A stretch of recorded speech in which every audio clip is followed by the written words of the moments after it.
Semua orang tahu ular itu hewan berdarah dingin.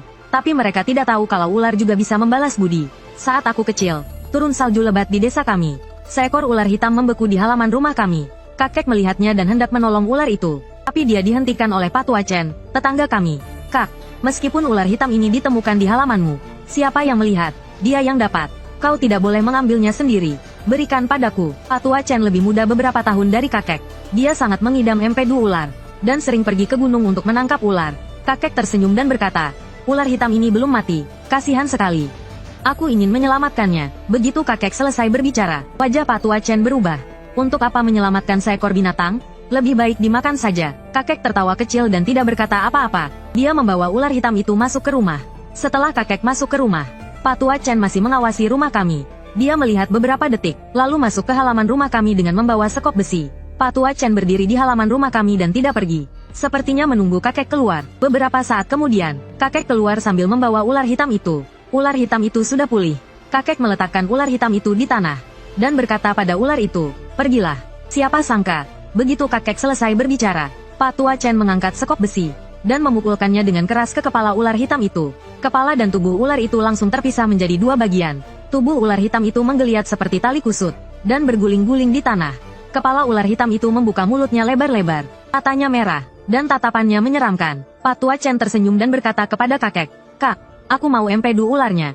Sisanya, kulit dan dagingnya untukmu. Kakek terdiam beberapa detik. Tua Chen, apa yang kau lakukan ini kejam. Hati-hati kena azab. Senyum di wajah Patua Chen langsung menghilang. Kak, aku kejam, aku tidak suka mendengar kata-katamu itu. Kakek mengerutkan kening dan berkata, Tua Chen, tadi malam saljunya sangat lebat.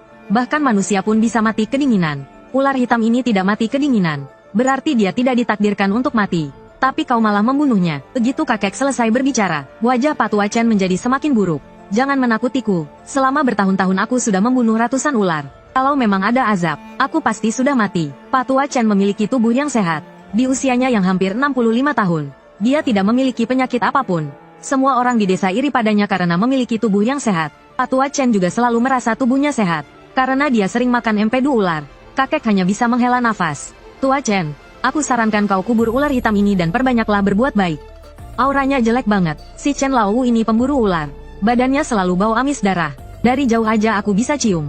Chen Laowu cemberut. Kakak ketiga, kau terlalu baik hati. Masih berbelas kasih sama binatang. Kulit dan daging ular ini. Kalau kau tidak mau, kan kubawa pulang buat teman minum. Ia membungkuk dan mengambil badan ular. Badan ular itu masih menggeliat di tangan Chen Laowu. Chen Laowu lalu mengambil kepalanya. Tapi saat ia mengulurkan tangan, kepala ular itu tiba-tiba membuka mulutnya, dan menggigit tangan Chen Laowu.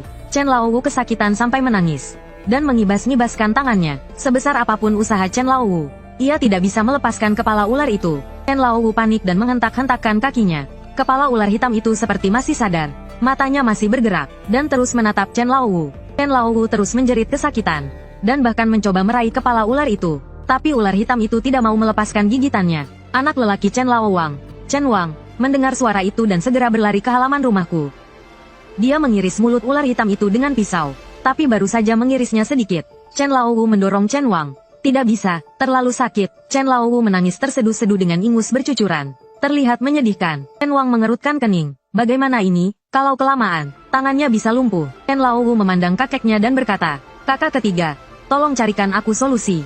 Tanganku sakit sekali. Tangan kanan Chen Laowu terlihat jelas membengkak dan memerah. Dua jarinya sudah mulai menghitam. Kakek menghela nafas. Ia mendekati Chen Laowu, dan berkata kepada kepala ular hitam itu, Siluman tua, aku tahu kau dendam, tapi maafkanlah Chen Laowu kali ini. Dia berjanji bahwa setelah mengubur jenazahmu, dia tidak akan menangkap ular lagi. Kata kakek ular setelah menyelesaikan kata-katanya. Mata ular hitam itu jelas bergerak sedikit. Chen Laowu berkeringat deras karena kesakitan. Ia juga buru-buru berjanji, aku bersumpah, aku tidak akan menangkap ular lagi. Nanti aku akan mengubur tubuhmu dengan layak. Tolong maafkan aku. Begitu selesai bicara, ular hitam itu benar-benar melepaskan gigitannya, dan jatuh dari tangan Chen Laowu. Tak lama kemudian, ular itu tidak bergerak lagi. Benar-benar mati. Saat ini, tangan kanan Chen Laowu sudah menghitam. Ada dua lubang di tempat gigitan ular, dan masih mengalirkan darah hitam. Chen Laowu menghentakkan kakinya dengan kesal. Ia menginjak kepala ular hitam itu dengan keras, sambil mengumpat, binatang sialan, berani menggigitku, nanti akan kuambil kulit dan tulangmu, lalu kupanggang dan kumakan. Begitu Chen Laowu mengatakan itu, kakeknya buru-buru menasihati, Laowu, jangan bertindak gegabah. Lupa janjimu tadi, Chen Laowu mendengus. Ular hitam ini sudah mati. Aku tak percaya dia masih bisa hidup lagi. Apalagi dia tadi menggigitku. Aku tak bisa membiarkannya begitu saja. Harus dikuliti, dan diambil empedunya. Kakek hanya bisa menatap Chen Wang. Bujuk ayahmu. Chen Wang baru saja ingin bicara. Chen Laowu menamparkan wajah Chen Wang.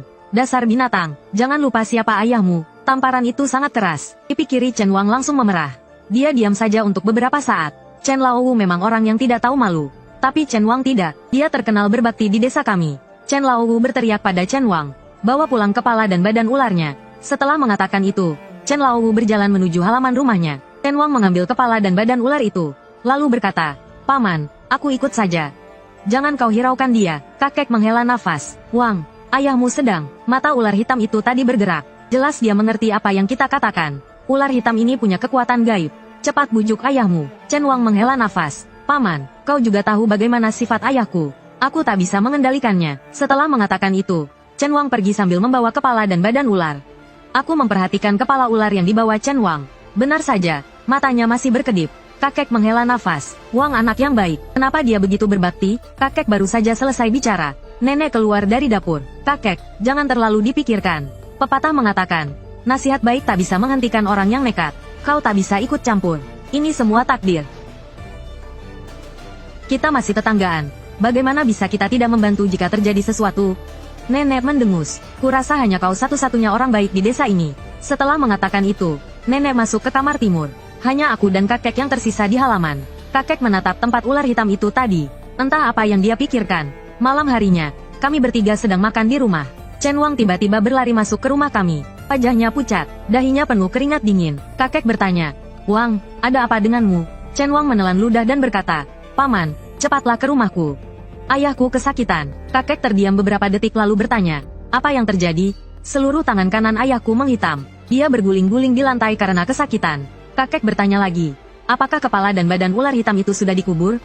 Chen Wang menggelengkan kepalanya. "Belum. Ayahku memakan empedunya mentah-mentah. Dagingnya dipanggang, dan kulitnya dikeringkan." Chen Wang baru saja selesai bicara. Kakek langsung turun dari dipan. Dia mengenakan jaket. Dia mengenakan jaket. "Cepat, lihat ayahmu." Aku dan nenek menyusul. Saat baru masuk rumah Paman Chen, kami melihatnya berguling-guling di lantai kesakitan. Dia merintih. "Sakit sekali. Aku kesakitan." Tangan Paman Chen sudah menghitam. Aku bisa mencium bau busuk dari jauh. Kakek berkata, "Cepat, bawa dia ke rumah sakit di kota." Mendengar itu, Paman Chen berkata, tidak sempat, aku kesakitan." Setelah mengatakan itu, Paman Chen berlari ke dapur rumahnya, dan mengambil kapak, lalu menebasnya ke pergelangan tangannya. Paman Chen berteriak keras. Tangannya yang menghitam terpotong dan jatuh ke lantai. Chen Wang bergegas menolongnya. Kakek berkata kepadaku, "Xiao Long, cepat panggil kakek Chen si buta." Aku mengangguk, dan segera berlari ke rumah kakek Chen si buta. Kakek Chen si buta adalah tabib di desa kami. Dia juga sedikit mengerti ramalan dan semacamnya. Rumahnya tidak jauh dari rumahku. Aku memanggil kakek Chen, dan akhirnya pendarahan Paman Chen berhenti. Wajah Paman Chen pucat pasi. Dia berbaring di dipan tanah liat, dan terus mengumpat. Ular hitam sialan itu membuatku menderita. Aku akan membuatnya mati tanpa tubuh utuh. Saat mengatakan itu, Paman Chen mengertakkan gigi dan matanya penuh amarah. Kakek Chen mendengus dingin dan berkata, "Chen, ini balasanmu. Kalau kau tidak berubah, kau akan kehilangan nyawamu. Pergi, pergi, orang buta sialan, tidak punya anak, tidak punya istri. Apa yang kau tahu?" Wajah kakek Chen langsung menjadi dingin. Dia paling pantang jika ada yang menyebutnya tidak punya anak dan istri. Begitu Paman Chen selesai bicara, kakek Chen langsung berbalik dan pergi. Kakek berkata, "Lao Wu, turunkan kulit ular yang tergantung di halamanmu. Kubur kulit ular itu, dan minta maaflah kepada roh ular. Mohon ampun padanya, maka masih ada harapan." Paman Chen cemberut, dengan wajah muram. Dia berkata, "Besok aku akan pergi ke gunung dan menangkap semua ular yang sedang hibernasi. Aku akan menguliti dan mengambil empedunya, lalu menjual semuanya di kota." Kakek mengerutkan kening mendengarnya. "Kau benar-benar tidak bisa ditolong." Setelah mengatakan itu, kakek berkata kepada Chen Wang, "Wang, kau jangan ikut-ikutan ayahmu bertindak bodoh." Chen Wang mengerutkan kening dan diam saja. Paman Chen berkata, "Kakak ketiga, urusanku bukan urusanmu. Pulanglah." Paman Chen mulai mengusir kakek. Kakek hanya bisa menghela nafas. "Lao Wu, ini nasihat terakhirku.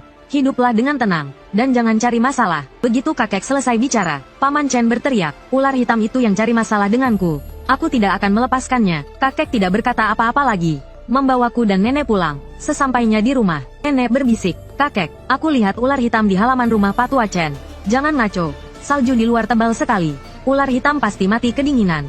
Aku tidak ngaco, benar-benar ada ular hitam, dan lebih dari satu. Mereka mengintip ke arah rumah Patua Chen. Ular itu pendendam, keluarga Patua Chen tidak akan tenang lagi. Kakek menghela nafas, dan berbaring untuk tidur. Keesokan paginya, salju berhenti. Kakek sedang menyapu salju di halaman.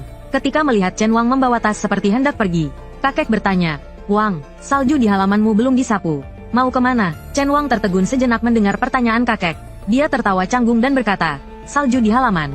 Biar Huin Yang yang sapu. Aku mau ke kota beli obat untuk ayahku." Huin Yang adalah istri Chen Wang, yang sedang hamil 7 bulan. Dan akan segera melahirkan. Kakek berkata, "Jalanan licin karena salju. Hati-hati." Chen Wang mengangguk. "Baik, Paman," kata Chen Wang lalu pergi. Chen Wang baru kembali sore hari. Tas yang dibawanya bergerak-gerak, sepertinya berisi makhluk hidup. Begitu Chen Wang masuk ke halaman, Patua Chen keluar dari rumah. Dia bertanya sambil tersenyum, "Wang, dapat berapa ular hitam?" Chen Wang tertegun beberapa detik. Dia tanpa sadar melihat ke arah kakek. "Rumah kami hanya dipisahkan oleh dinding tanah. Dinding tanah itu hanya setinggi setengah orang, sehingga kita bisa melihat keadaan kedua halaman." Chen Wang berkata kepada Patua Chen, "Ayah, kita bicara di dalam saja." Patua Chen dengan wajah muram menamparkan Chen Wang. "Dasar anak nakal," ayah tanya. "Dapat berapa ular? Kenapa kau lihat Zhao Dafu? Dia bukan ayahmu." Zhao Dafu adalah nama kakek. Chen Wang berkata dengan sedih. "Dapat 5 ular hitam." Patua Chen meraih tas itu. Dia berkata kepada Chen Wang, "Cepat ambil pisau, aku akan ambil empedunya sekarang." Chen Wang menghela nafas pasrah, dan berbalik ke dapur untuk mengambil pisau. Melihat itu, kakek menghela nafas. "Tua, kau berbuat dosa sendiri tak apa, tapi Wang anak yang baik. Jangan libatkan dia." Patua Chen mendengus. "Wang anakku, dia harus mendengarkanku. Tidak sepertimu. Sengzi punya pendirian sendiri. Sudah lama tidak pulang." Sengzi adalah nama paman. Dia bekerja di luar provinsi, dan sudah lama tidak pulang. Begitu Patua Chen selesai bicara, kakek langsung berubah raut wajah. Dia berbalik dan masuk ke kamar timur. Kakek jarang sekali marah, kecuali jika menyangkut pamanku. Melihat kakek masuk ke kamar, Chen Laowu berkata lagi, "Wang Zi, cepat ambil pisaunya." "Kau tuli." Chen Laowu sengaja berteriak keras pada Chen Wang. Chen Wang berlari kecil keluar dari dapur, dan memberikan pisau itu ke tangan Chen Laowu. Chen Laowu berkata sambil menyeringai, "Kau pegang kepala ularnya, aku yang ambil empedunya." Chen Wang mengangguk. Dia mengeluarkan seekor ular hitam sepanjang 1 meter dari karung, lalu memegang kepala ular hitam itu. Chen Laowu menusukkan pisau ke perut ular hitam itu, dan menarik keluar empedunya. Dia membuka mulutnya, dan melemparkan empedu ular itu ke dalam mulutnya, lalu langsung menelannya. Tangan dan mulut Chen Laowu penuh dengan cairan yang terlihat menjijikkan. Chen Laowu berkata pada Chen Wang, "Satu lagi." Beberapa menit kemudian, semua ular hitam di dalam karung telah diambil empedunya oleh Chen Laowu. Setelah mengambil semua empedu ular, Chen Wang bertanya, "Bagaimana dengan daging dan kulit ular ini?" Chen Laowu menjawab, "Kulitnya dikuliti, dagingnya dipanggang untuk dimakan." Setelah mengatakan itu, Chen Laowu masuk ke kamar timur. Chen Wang berbalik dan masuk ke dapur. Kelima ular hitam yang telah diambil empedunya tergeletak di halaman. Aku mendekat, untuk melihat apakah ular-ular hitam itu sudah benar-benar mati. Aku melangkah maju beberapa langkah, dan tiba-tiba melihat ular-ular hitam di halaman Chen Laowu bergerak. Mereka merayap di tanah, dan menjulurkan lidahnya. Sesekali mereka mengangkat kepala, dan melihat ke arah kamar timur rumah Chen Laowu. Kelima ular hitam itu merayap menuju kamar timur rumah Chen Laowu. Kamar timur rumah Chen Laowu terbuat dari tanah liat dan rendah. Kelima ular hitam itu merayap ke kamar tanah liat Chen Laowu, dan masuk melalui cerobong asap. Aku membelalakan mata, dan berteriak ke arah dapur Chen Laowu. "Paman Wang, ular hitam masuk ke cerobong asap rumahmu." Begitu aku selesai bicara, Chen Wang keluar dari dapur. "Xiaolong, apa katamu?" "Aku baru saja melihat dengan mata kepalaku sendiri. Kelima ular hitam itu masuk ke cerobong asap rumahmu." Chen Wang melihat ke tempat kelima ular hitam itu tadi, tetapi ular-ular itu sudah tidak ada. Chen Wang mengerutkan kening, dan bergegas lari ke kamar timur, sambil berteriak, "Ayah!" Begitu Chen Wang selesai bicara, pintu kamar timur rumahnya terbuka. Chen Laowu keluar dari kamar, matanya merah darah. Dia berteriak pada Chen Wang, "Ada apa kau panggil aku?" Chen Wang berkata, "Ular hitamnya kabur. Mereka masuk ke cerobong asap rumah kita." Chen Laowu menoleh dan menatapku. Tatapannya menyeramkan. Hanya dengan sekali tatapan, bulu kudukku merinding. Chen Laowu berteriak lagi pada Chen Wang, "Omong kosong. Kelima ular hitam itu sudah mati. Cepat, cari ular hitam itu." Chen Wang mengerutkan kening. Dia menoleh ke arahku dan bertanya pada Xiaolong, "Kau benar-benar melihat kelima ular hitam itu merayap masuk ke cerobong asap?" Begitu Chen Wang selesai bicara, Chen Laowu menatapku. Tatapannya aneh, seperti mata ular. Ku hendak bicara, tapi mulutku dibekap dari belakang. Aku menoleh, dan melihat kakek yang membekap mulutku. Kakek tertawa kecil dan berkata, "Jangan terlalu dianggap serius omongan anak kecil. Wang Zi, turuti kata ayahmu dan cari ular hitam itu." Begitu kakek selesai bicara, Chen Laowu menoleh. Saudara ketiga, kau memang baik, tapi jangan ikut campur. Putramu, Seng Zi, akan segera pulang. Setelah mengatakan itu, Chen Laowu masuk ke dalam rumah. Kakek terdiam beberapa saat, lalu matanya tiba-tiba berbinar, seolah mengerti sesuatu.